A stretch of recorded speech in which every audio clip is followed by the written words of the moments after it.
Known worldwide for his work as an actor and director, Rob Reiner was reportedly said to have died in 2025, marking a shocking end to a celebrated career.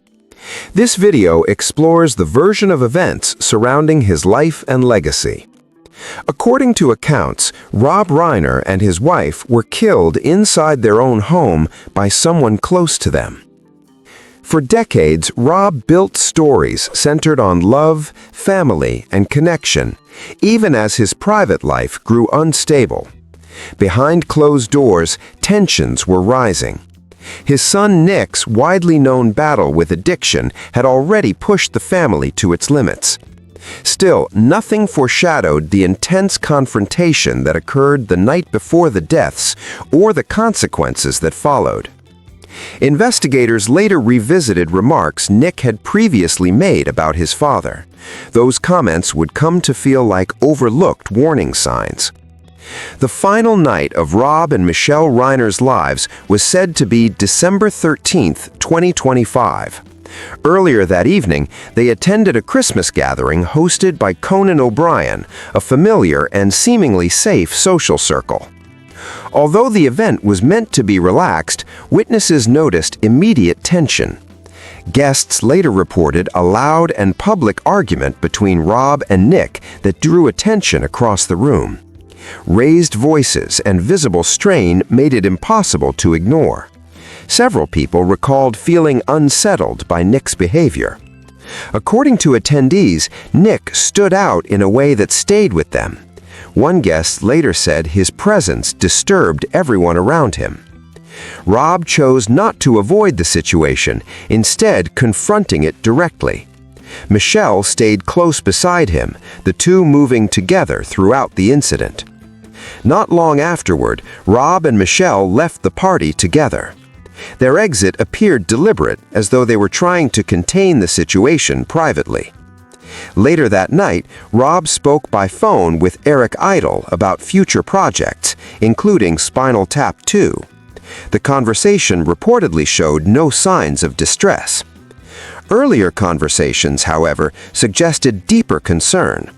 Rob had reportedly admitted to friends that he feared his son, a statement rooted in worry rather than anger. That fear would later feel haunting. In the early hours of December 14, Rob and Michelle were found dead in their Brentwood home. Authorities confirmed the killings occurred before dawn. Later that afternoon, their daughter Romy went to check on them and discovered the bodies. Emergency responders arrived quickly, but both were pronounced dead at the scene. Police secured the home and classified the case as a homicide. Investigators found no signs of forced entry, immediately narrowing their focus. Whoever was responsible either had access or was already inside. Neighbors reported hearing nothing unusual overnight. The quiet suggested familiarity with the house. Attention soon turned to Nick Reiner. Investigators said he left the home shortly after the killings and checked into a nearby hotel around 4 a.m. Staff described him as calm and unremarkable. After Nick departed, blood was discovered in the hotel room, linking him directly to the crime. Surveillance later captured him at a gas station behaving normally. By that evening, police located and arrested him near Exposition Park. Nick reportedly complied without resistance as officers took him into custody. By then, investigators had pieced together a troubling sequence: a public argument, a silent home, no forced entry, and a trail across the city. What remained unknown was what truly happened inside the house.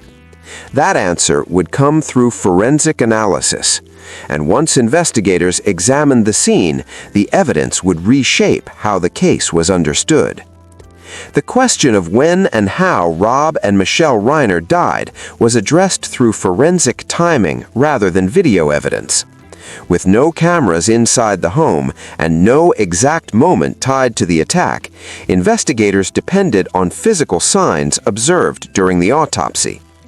Two key indicators were rigor mortis, the stiffening of muscles after death, and lividity, the way blood settles once the heart stops.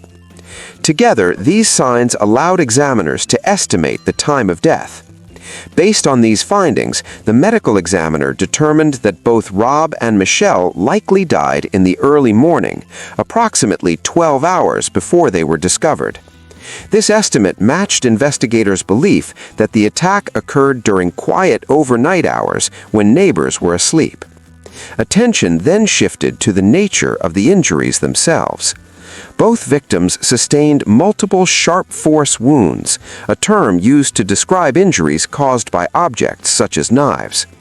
The wounds showed no signs of distance, indicating the attacker was close and in direct contact.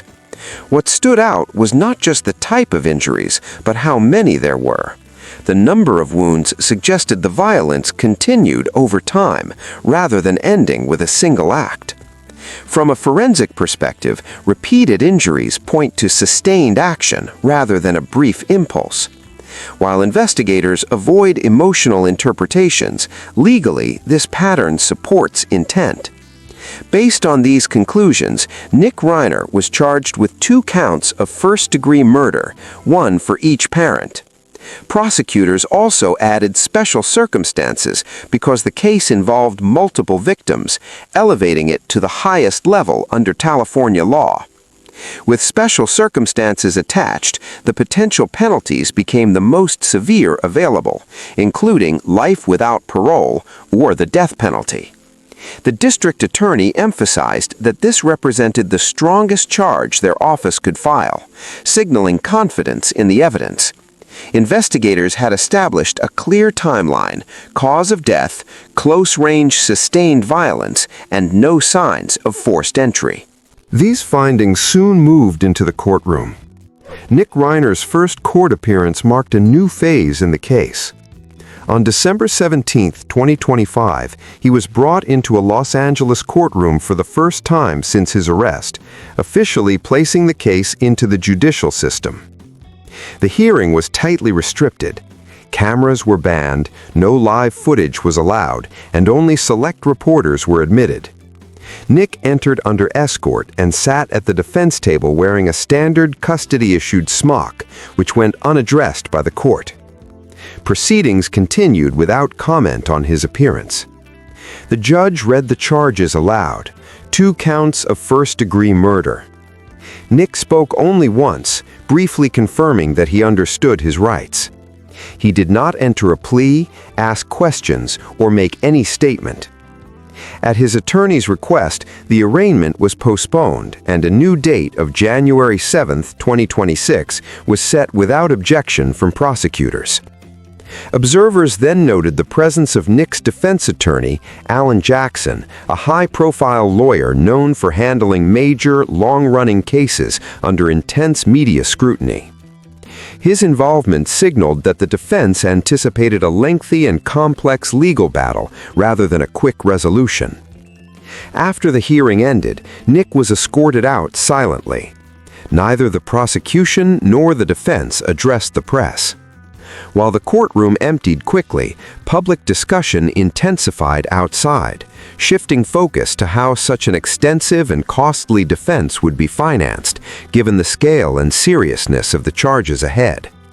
Legal experts estimated the cost of mounting a defense would exceed $1 million long before a trial was scheduled. Nick Reiner had no visible career or income that could easily account for such an expense. That gap quickly fueled public speculation. Some believed money connected to the Reiner family estate might be covering the legal costs. Others raised doubts about whether estate funds could legally be used that way. According to estate attorneys, the rules vary and are often contested. In certain situations, inherited or shared assets may pay legal fees. In others, doing so can trigger disputes or legal challenges from beneficiaries. None of these questions were addressed during the court hearing. The judge did not ask about funding, and the defense offered no clarification. Even without confirmation, discussion spread rapidly. Public reaction became sharply divided. Some insisted that skilled legal counsel is a fundamental right, Others were uneasy with the idea of family-linked assets being involved. While debate played out publicly, courtroom proceedings stayed procedural. Within the family, reports suggested growing concern. Some relatives were said to hope Nick would receive psychiatric care alongside prosecution. These claims, however, were never formally confirmed. Prosecutors remained firm in their stance. They argued the evidence supported first-degree murder charges. The brutality of the attack and Nick's actions afterward were central to their case. Based on those factors, they maintained the charges were legally justified. Because the case involved multiple victims, sentencing paths were already fixed. If convicted, Nick faces life without parole or the death penalty. No alternative sentences apply under the current charges. What are your thoughts? Do you believe Nick Reiner is responsible, or could he be wrongly accused? Share your opinion in the comments, and if you found this video compelling, click the next one on your screen.